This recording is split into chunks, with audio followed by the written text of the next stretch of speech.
Hi, I'm Emma Sutton and welcome to my next book review. And this time it's Beserker by Adrian Edmondson. What an amazing book, what a fascinating insight into his life. I loved it, but so read on or listen on or watch on to learn out more. So from the back of the book it says, brimming with nostalgia and set to a soundtrack of pop hits which transport the reader through time, Beserker traces Ade's journey through life and comedy, from adolescent dreams of becoming a rock god to revolutionising the 1980s comedy scene with Rick Mayall, unpacking the trauma of brutal 1970s boarding school and even kissing Joni Mitchell along the way.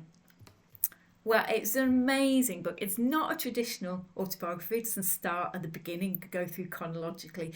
It jumps around. And Abe says that's because that's how his mind works. And you get a real insight to the way his mind works in this book. Do you need to be a fan of the Young Ones or his work to read it? No. I mean, I do remember the Young Ones. But this is not a book about the Young Ones. And he tells you right in page 3 why. Because the Young Ones were 14 weeks of his life.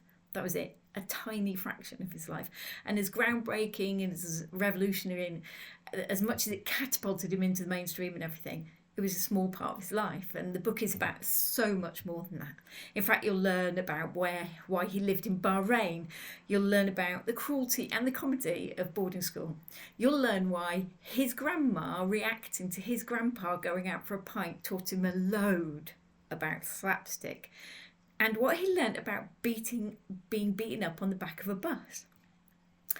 Things I learnt so much about Adrian Edmondson I didn't know about. I learnt that he got MTV awards for something I'm not going to tell you because you need to read the book.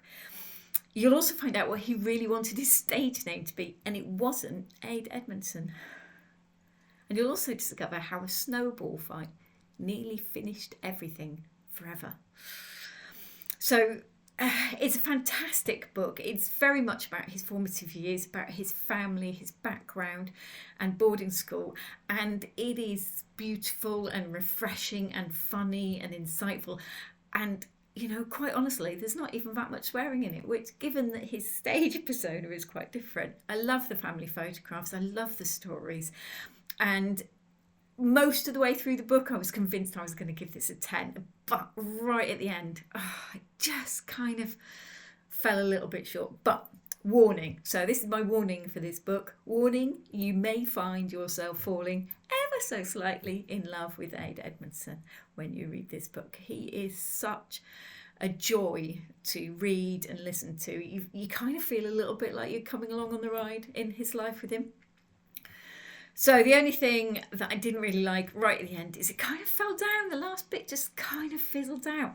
I mean, he does talk about how boarding school and his family life made him somewhat emotionally repressed. And I kind of got that a little bit in the final chapters about, you know, which were tinged with sadness actually, but I'm not sure I really felt that inside it. And it kind of fizzled out a little bit for me. But anyway, fantastic book.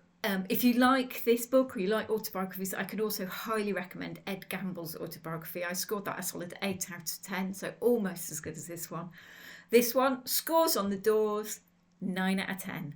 I highly recommend it. I think it's an awesome book, and I think I'll probably read it again, which is a pretty good review for me.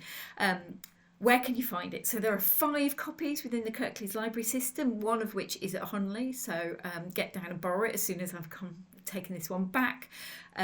For Ed Gamble, I think there's 7 copies as well, but it's not available on Libby yet. But if you go onto the Libby app and you say, oh, I'm quite interested in this, it might encourage them to buy some copies and put it online. So in summary, fantastic read, absolutely exceptionally well written, falls down a little bit at the end, but I'll forgive it for that. A solid 9 out of 10 from me.